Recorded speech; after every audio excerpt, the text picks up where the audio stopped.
إن الحمد لله نحمده ونستعينه ونستغفره ونعوذ بالله من شرور أنفسنا وسيئات أعمالنا من يهده الله فلا مضل له ومن يضلل فلا هادي له وأشهد أن لا إله إلا الله وحده لا شريك له وأشهد أن محمدا عبده ورسوله يا أيها الذين آمنوا اتقوا الله حق تقاته ولا تموتن إلا وأنتم مسلمون يا أيها الناس اتقوا ربكم الذي خلقكم من نفس واحدة وخلق منها زوجها وبث منهما رجالا كثيرا ونساء واتقوا الله الذي تساءلون به والأرحام إن الله كان عليكم رقيبا يا أيها الذين آمنوا اتقوا الله وقولوا قولا سديدا يصلح لكم أعمالكم ويغفر لكم ذنوبكم ومن يطع الله ورسوله فقد فاز فوزا عظيما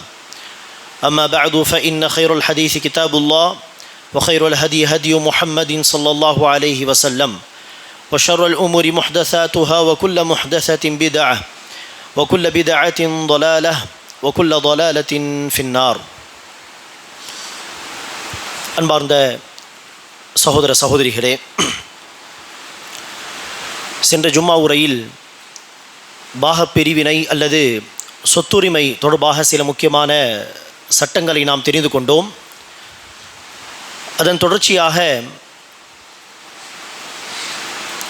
பெற்றோர் அல்லது பெற்றோரில் ஒருவர், தந்தை அல்லது தாய், தன்னுடைய வாழ்க்கையிலேயே தன்னுடைய சொத்தை அன்பளிப்பாக தன்னுடைய வாரிசுகளுக்கு, பிள்ளைகளுக்கு பிரித்து கொடுப்பதாக இருந்தால் அதில் கவனத்தில் கொள்ள வேண்டிய சில முக்கியமான சட்டங்களை இன்றைய உரையில் நாம் இன்ஷா அல்லாஹ் தெரிந்து கொள்வோம். அன்பானவர்களே, ஏற்கனவே நாம் சொன்ன ஒரு ஹதீஸை வைத்து இன்றைய உரை நான் ஆரம்பிக்கிறேன். நபிகள் நாயகம் ஸல்லல்லாஹு அலைஹி வஸல்லம் அவர்கள் சஅத் பின் அபி வக்காஸ் ரலியல்லாஹு அன்ஹு அவர்கள் உடல்நிலை சரியில்லாமல் இருக்க அவரை பார்ப்பதற்காக வேண்டி சென்றார்கள்.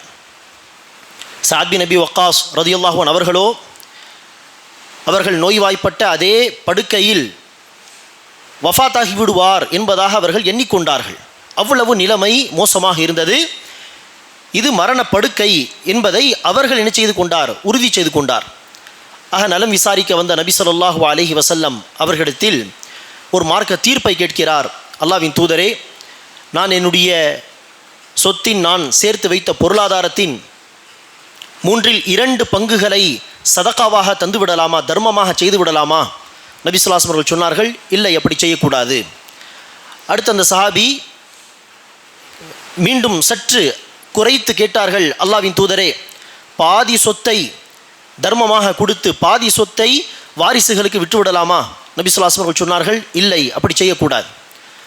மீண்டும் குறைத்து அந்த சஹாபி கேட்கிறார்கள், 1/3 பகுதியை தர்மமாக கொடுத்து அதற்கு வசியத்து செய்து 2/3 பகுதிகளை வாரிசுகளுக்கு விடலாமா என்று கேட்க, அப்போது ரசூலுல்லாஹ் சொன்னார்கள், ஆம், 1/3 பங்கு யாருக்கு தர்மம் கொடுக்க வேண்டும் என்று நீங்கள் வசியத்து, மரண சாசனம் சொல்லலாம்.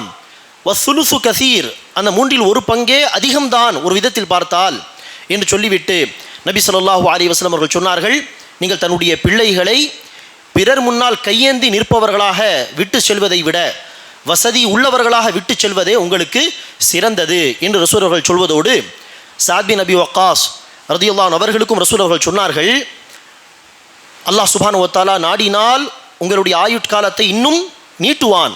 வஹீயின் அடிப்படையில் நபி ஸல்லல்லாஹு அலைஹி வஸல்லம் அவர்கள் சொன்னார்கள், நீங்கள் இன்ஷா அல்லாஹ் இதே படுக்கையில் இறந்து போக மாட்டீர்கள். அல்லாஹ் நாடினால் உங்களுடைய ஆயுட்காலத்தை அல்லாஹ் இன்னும் நீட்டுவான். உங்களால் பல பேருக்கு நன்மை நடக்க வேண்டியது இருக்கிறது, உங்களால் பல பேருக்கு தீங்கு ஏற்பட வேண்டியது இருக்கிறது என்று நபி ஸல்லல்லாஹு அலைஹி வஸல்லம் அவர்கள் வஹீயின் அடிப்படையில் முன்னறிவிப்பாக இதையும் சொன்னார்கள்.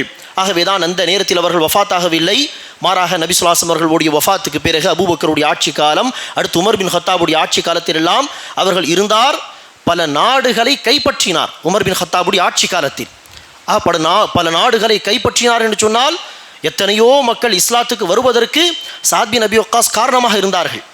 அதேபோல் எத்தனையோ பேர் சஅத் பின் அபி வக்காஸ் அவர்களுடைய படைக்கு எதிராக போர் புரியும் பொழுது கொல்லப்பட்டிருப்பார்கள். ஆக நபி ஸல்லல்லாஹு அலைஹி வஸல்லம் அவர்கள் சொன்னது போல் நடந்தது.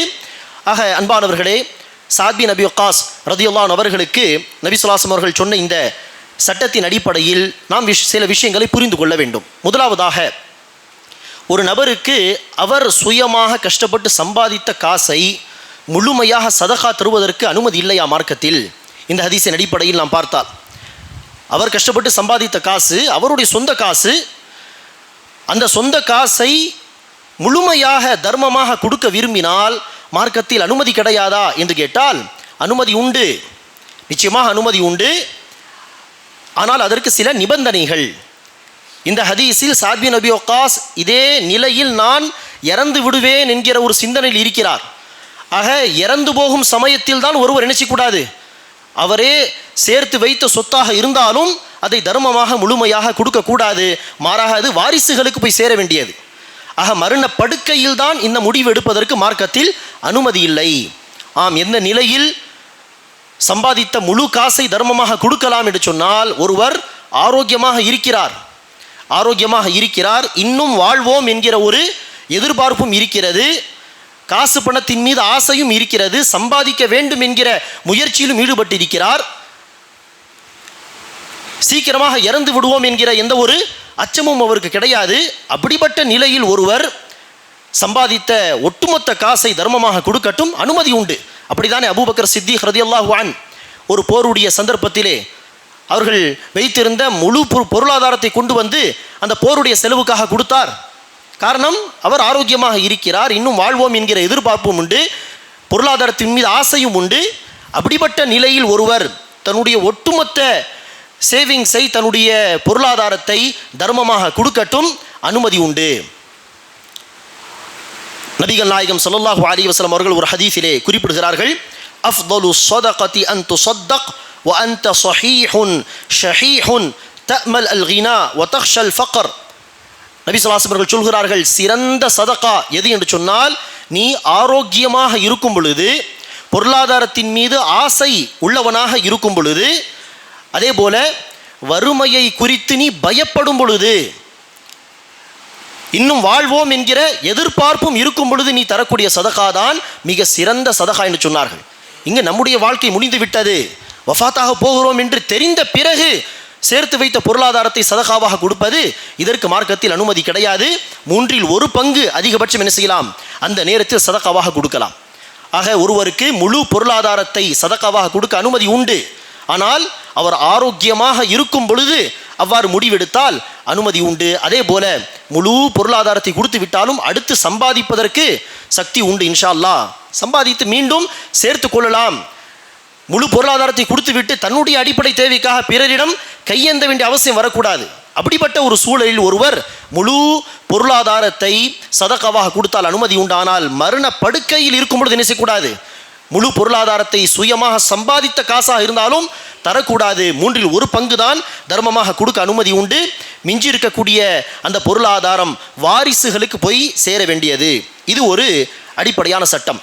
இரண்டாவதாக, அன்பானவர்களே, ஒருவர் மரண படுக்கையில் முழு பொருளாதாரத்தை சதகாவாக கொடுக்க விரும்பினாலும், தர்மமாக கொடுக்க விரும்பினாலும், வாரிசுகளுக்கு போய் சேராமல், பிள்ளைகளுக்கு போய் சேராமல், ஏழைகளுக்கு அது போய் சேரட்டும், நிறைய நன்மைகள் எனக்கு கிடைக்கட்டும் என்கிற அந்த நியத்தில் வாரிசுகளுடைய ஒப்புதல் அடிப்படையில், வாரிசுகளுடைய சம்மதத்தோடு கொடுக்க விரும்பினால், வாரிசுகள் அதற்கு சம்மதித்தால் தவறில்லை. வாரிசுகள் யாருக்கு அந்த காசு வரப்போகிறதோ அவர்களே சொல்கிறார்கள், உங்களுடைய இஷ்டம் பாப்பா என்று சொல்கிறார்கள். என் அருமை தாய், உங்களுடைய இஷ்டம், நீங்கள் தர்மமாக கொடுக்க விரும்பினால் தாராளமாக கொடுங்கள். எல்லோரும் வசதி வாய்ப்பு உள்ளவர்கள், எல்லோரும் ஏற்கனவே தன்னுடைய சம்பாத்தியத்தை சேர்த்து வைத்து இருக்கிறார்கள். தாய் தந்தையுடைய பொருளாதாரம் வந்தால்தான் என்கிற ஒரு அடிப்படையில் அவர்கள் இல்லை. அவர்களும் தாராள மனதோடு சொல்கிறார்கள், நீங்கள் கொடுக்க விரும்பினால் கொடுங்கள் என்று சொன்னால் அதற்கு மார்க்கத்தில் என்ன இல்லை, இன்ஷா அல்லாஹ் தடை இல்லை. அப்படிதான் அன்பானவர்களே, சவுதி அரேபியாவில் மிக பிரபலமான ஒரு பணக்காரர் சுலைமான் அப்துல் அசீஸ் அர் ராஜிஹி என்பவர். அவருடைய பெயரில் பேங்க் இருக்கிறது, அந்த இஸ்லாமிக் பேங்க் சவுதி அரேபியாவிலே. மிகப்பெரிய கோடீஸ்வரர், எத்தனையோ $1,000,000 பொருளாதாரத்திற்கு சொந்தக்காரராக இருந்தவர்.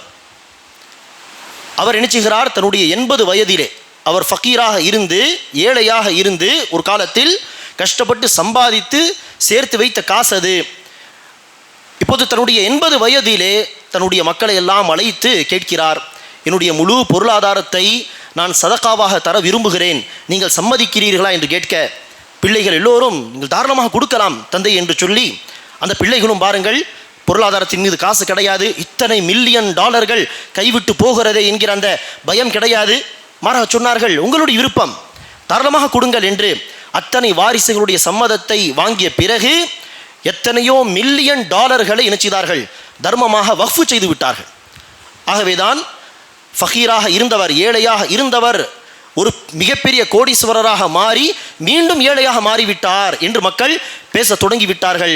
இப்படி வாரிசுகளுடைய சம்மதத்தின் அடிப்படையில் ஒருவர் முழு பொருளாதாரத்தை தர்மமாக கொடுத்தால் அதற்கு இன்ஷா அல்லாஹ் தடை இல்லை. அடுத்தபடியாக அன்பானவர்களே, ஒருவர் தன்னுடைய இந்த பொருளாதாரத்தை சேர்த்து வைத்த காசை தன்னுடைய வாழ்க்கையிலே வாரிசுகளுக்கு அன்பளிப்பாக தந்து விஷயத்தை முடித்து விடலாம். குறிப்பாக இறந்து போன பிறகு சொந்த அண்ணன் தம்பியாக இருப்பார்கள், சகோதர சகோதரிகளாக இருப்பார்கள், ஆனால் சொத்து பிரச்சனையால் வாழ்நாள் முழுவதும் பேச்சை நிப்பாட்டி விடுகிறார்கள், பிறருடைய முகத்தை பார்க்க அவர்களுக்கு பிடிக்கவில்லை. அப்படிப்பட்ட நிலைமையை பல வீடுகளிலே பல குடும்பங்களில் நாம் பார்க்கிறோம். அப்படி இருக்க அந்த நிலைமை என்னுடைய பிள்ளைகளுக்கு வர வேண்டாம், வாழ்க்கையிலே பிரித்து கொடுத்து விடலாம் என்று ஒருவர் விரும்புகிறார் என்று சொன்னால் இது ஒரு நல்ல முடிவு, நல்ல விஷயம். அப்படி இருக்க நாம் சென்ற ஜுமாவில் சொல்லியிருந்தோம், வாழ்க்கையில் தன்னுடைய பொருளாதாரத்தை பிள்ளைகளுக்கு கொடுப்பதாக இருந்தால் மரணத்துக்கு பிறகு ஆண் பிள்ளைகள் பெண் பிள்ளைகளுக்கு அல்லாஹ் என்ன உரிமை தருகிறானோ, அதாவது ஆண் பிள்ளைக்கு பெண் பிள்ளையை காட்டிலும் 2 மடங்கு, அந்த அடிப்படையில் தான் பிரிக்க வேண்டும் என்று சொன்னோம். ஆனால் மீண்டும் அதை குறித்து ஒரு சகோதரர், ஒரு அறிஞர் சுட்டி காட்டினார், அதை குறித்து மீண்டும் படித்து பாருங்கள் என்று. படித்து பார்த்தால் பல ஹதீஸுகளை தேடி பார்த்தால் தெரிந்தது, ஒருவர் இவ்வாறு பிரிவினை அடிப்படையில் ஆண் பிள்ளைகளுக்கு 2 மடங்கு பெண் பிள்ளைக்கு 1 மடங்கு கொடுத்து முடித்து விட்டாலும் தப்பில்லை. ஆனால் அதே நேரத்தில் சரிசமமாக கொடுத்தாலும் தவறு கிடையாது. அது தாய் தந்தையுடைய இஷ்டம், பெற்றோருடைய இஷ்டம். அவர்கள் தன்னுடைய பொருளாதாரத்தை அன்பளிப்பாக தன்னுடைய பிள்ளைகளுக்கு பிரித்து கொடுக்க விரும்புகிறார்கள், அன்பளிப்பாக தன்னுடைய வாழ்க்கையில் கொடுக்க விரும்புகிறார்கள் சொன்னால் சரிசமமாக கொடுத்தாலும் இன்ஷா அல்லாஹ் அது அநீதி கிடையாது, இதுவும் நீதிதான். இப்படி செய்வதற்கும் அனுமதி உண்டு. நபிகள் நாயகம் ஸல்லல்லாஹு அலைஹி வஸல்லம் அவர்கள் இது தொடர்பாக சொன்ன அந்த ஹதீஸை நாம் ஏற்கனவே சொன்னோம். நுஅமான் பின் பஷீர் என்கிற சஹாபி அறிவிக்கிறார்கள், அவருடைய தந்தை பஷீர் அவர்களுக்கு 2 மனைவி அநேகமாக, அதில் ஒரு மனைவியுடைய பிள்ளைதான் நுஅமான். அவர் என்ன செய்தார்கள், தன்னுடைய அந்த நுஅமானுடைய தாயாக இருக்கும் தன்னுடைய மனைவியிடத்தில் சொன்னார்கள், நான் என்னுடைய சொத்தை உன்னுடைய மகன் நுஅமானுக்கு தர விரும்புகிறேன்.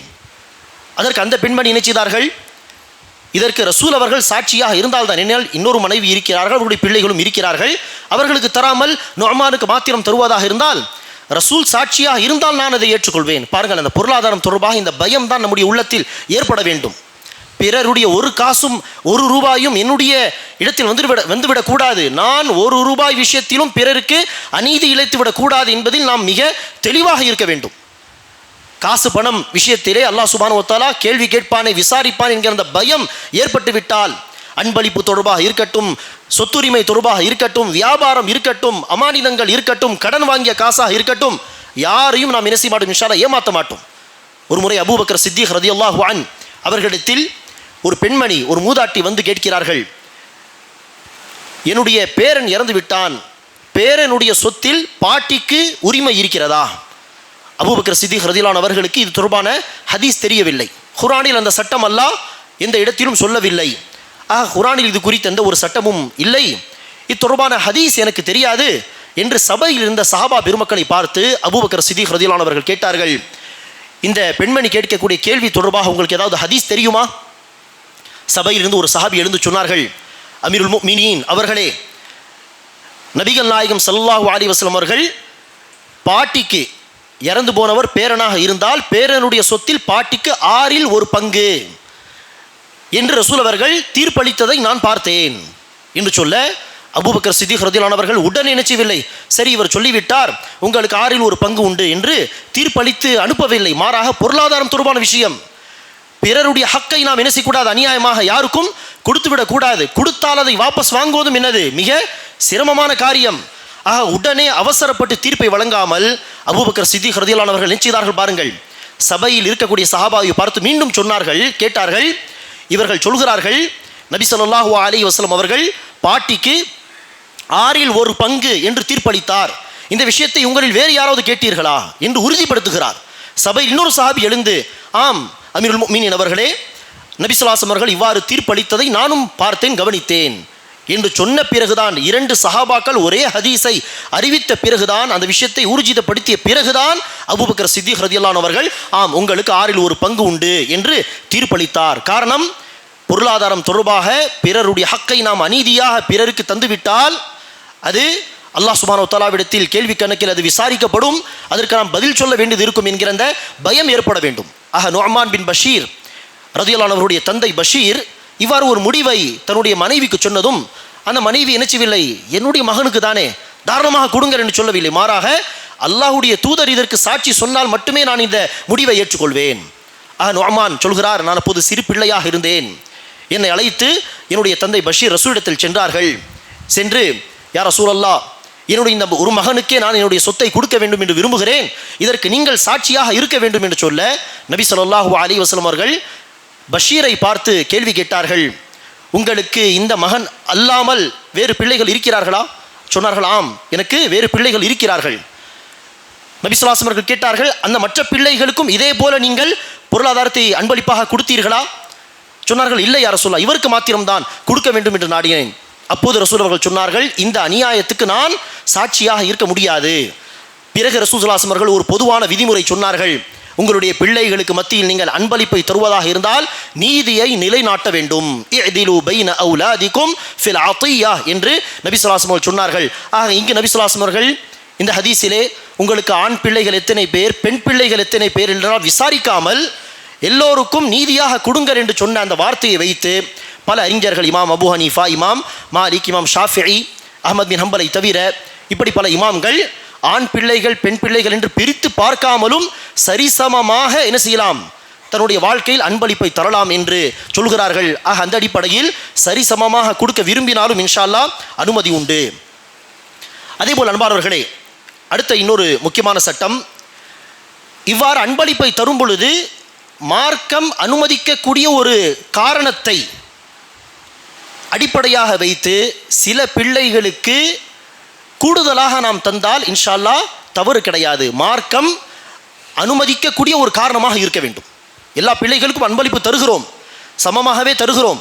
ஆனால் அதில் சில பிள்ளைகளுக்கு கூடுதலாக தருவதற்கான முடிவை பெற்றோர் எடுக்கலாம், தந்தை எடுக்கலாம், தாய் எடுக்கலாம். ஆனால் என்னது, முக்கியமான ஏதாவது ஒரு மார்க்கம் அனுமதிக்கக்கூடிய, ஷரியத் அனுமதிக்கக்கூடிய ஒரு காரணம் இருக்க வேண்டும். உதாரணத்திற்கு, எல்லா பிள்ளைகளுக்கும் சொந்த வீடு இருக்கிறது, ஒரு பிள்ளைக்கு மாத்திரம்தான் வீடு இல்லை என்று கூடுதலாக தர விரும்பினால் கூட என்ன அனுமதி உண்டு என்பதாக சில அறிஞர்கள் சொல்கிறார்கள். குறிப்பாக மற்ற பிள்ளைகளுடைய ஒப்புதலை வாங்கி கொண்டால் இன்னும் நல்லது, பிறருடைய சம்மதத்தை வாங்கி கொண்டால் அது இன்னும் சிறந்தது, பிரச்சனை இல்லை. அதே போல ஒரு மகனுக்கு ஒரு பிள்ளைக்கு மாத்திரம் உடல்நிலை சரியில்லாமல் இருக்கும்.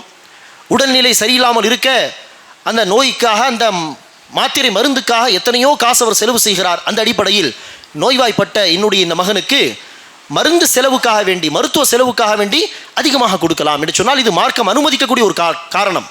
இப்படிப்பட்ட சில காரணங்களின் அடிப்படையில் சில பிள்ளைகளுக்கு கூடுதலாக செலவு செய்தால் அது இன்ஷா அல்லாஹ் தவறு கிடையாது.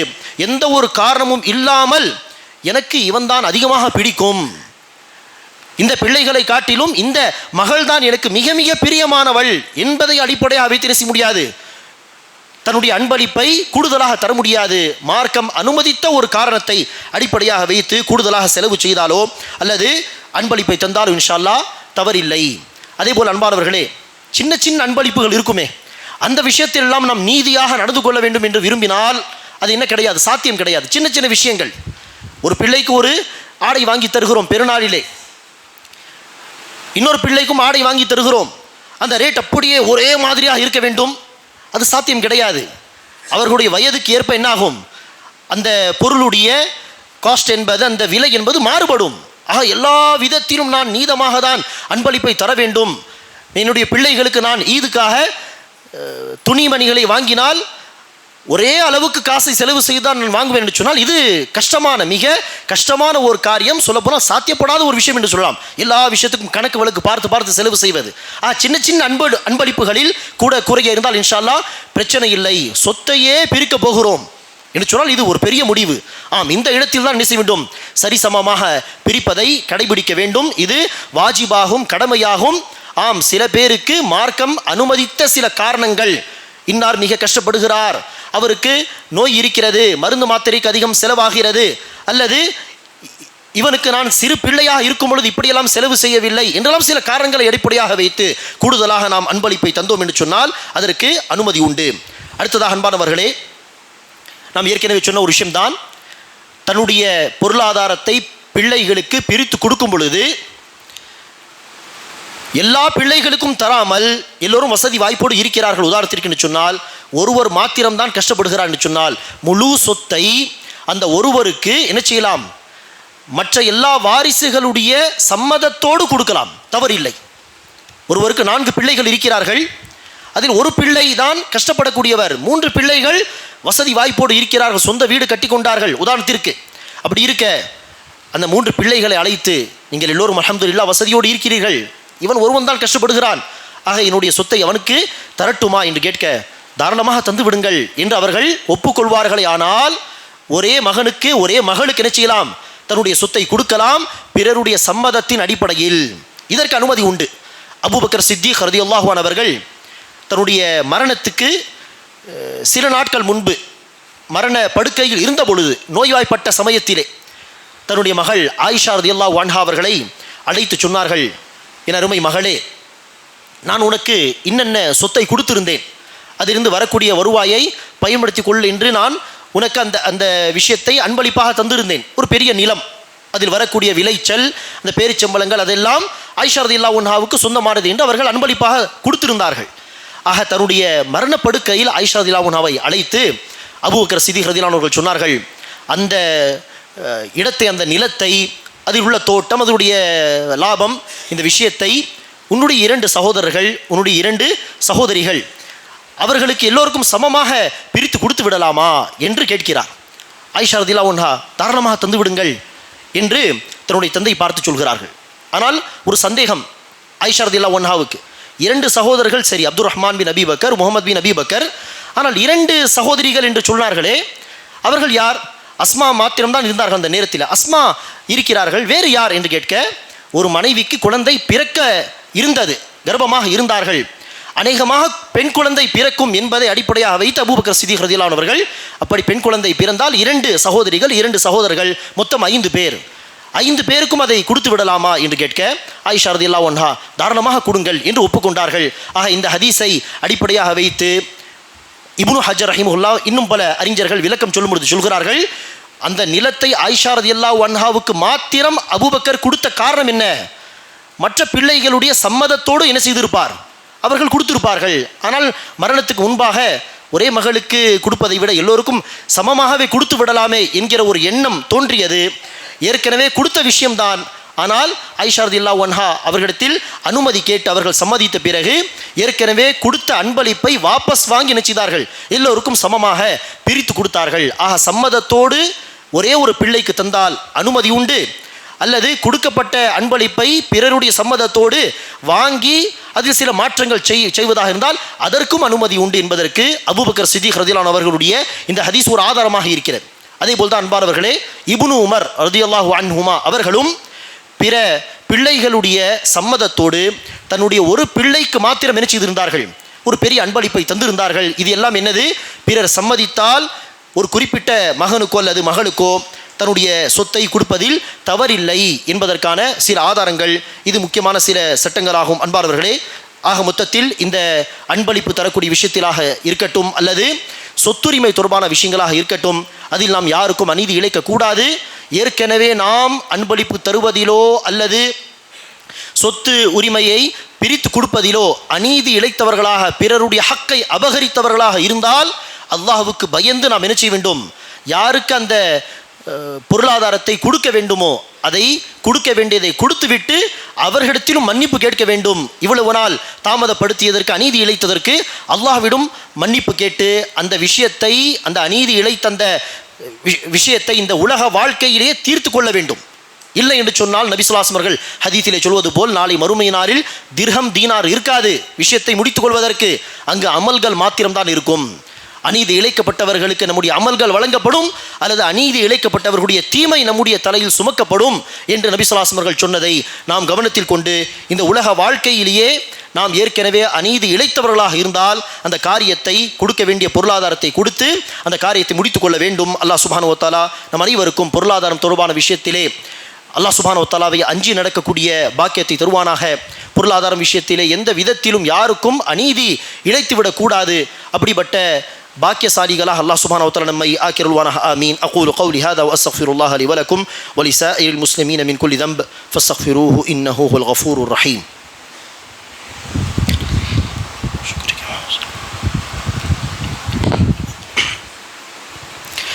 அல்ஹம்துலில்லாஹி ரப்பில் ஆலமீன் வஸ்ஸலாத்து வஸ்ஸலாமு அலா ரசூலிஹில் கரீம். அம்மா பஅத். கண்ணியமிக்க சகோதர சகோதரிகளே, பள்ளிவாசலுடைய செலவினங்களுக்கு மிக முக்கியமான வழியாக இருக்கக்கூடிய ஒன்றுதான் நீங்கள் தரக்கூடிய, பள்ளிவாசலுக்கு தரக்கூடிய நன்கொடைகள், பள்ளிவாசலுக்கு நீங்கள் தரக்கூடிய சந்தா. ஆக இதை தவறாமல் ஒவ்வொரு மாதமும் இன்ஷா அல்லாஹ் கொடுத்து வாருங்கள். சொல்லப்போனால் ஏற்கனவே கொடுக்கக்கூடிய தொகையை அதிகப்படுத்தி கூட்டி பள்ளிவாசலுக்கு, அல்லாஹ்வுடைய வீட்டுக்கு தாராளமாக அதிகமாக தர முயற்சி செய்யுங்கள். தர வேண்டியதை தராமல் இருப்பதை விடுங்கள். மாறாக ஏற்கனவே தருவதை விட அதிகமாக தர முயற்சி செய்யுங்கள்.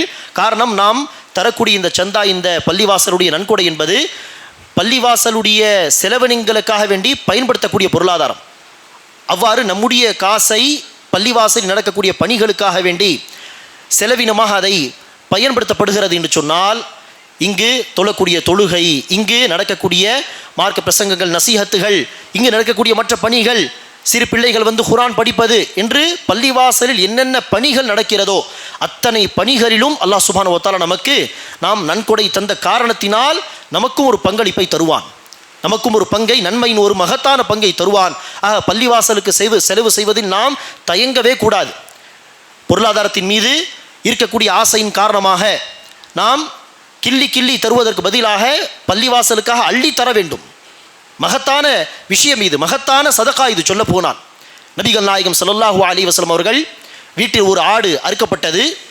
அந்த ஆட்டின் கரியை ஏழைகளுக்கும் பிரித்து கொடுத்தார்கள். ஆயிஷா ரலியல்லாஹு அன்ஹா நபி ஸல்லல்லாஹு அலைஹி வஸல்லம் வந்து சொன்னார்கள், யா ரசூலல்லாஹ், அறுக்கப்பட்ட அந்த ஆட்டின் ஒரே ஒரு கால் தான் மிஞ்சியிருக்கிறது. எல்லா கரியையும் ஏழைகளுக்கு கொடுத்தாச்சு, ஒரே ஒரு கால் தான் மிஞ்சி இருக்கிறது என்று சொல்ல நபி ஸல்லல்லாஹு அலைஹி வஸல்லம் சொன்னார்கள், இல்லை, கொடுத்தது தான் மிஞ்சி இருக்கிறது. வீட்டில் இருக்கக்கூடிய அந்த ஒரு கால் மிஞ்சிய விஷயம் இல்லை, மாறாக கொடுத்து சதகாவாக கொடுத்த அந்த கறி தான் மிஞ்சி இருக்கக்கூடிய கறி. அதாவது என்ன அர்த்தம்?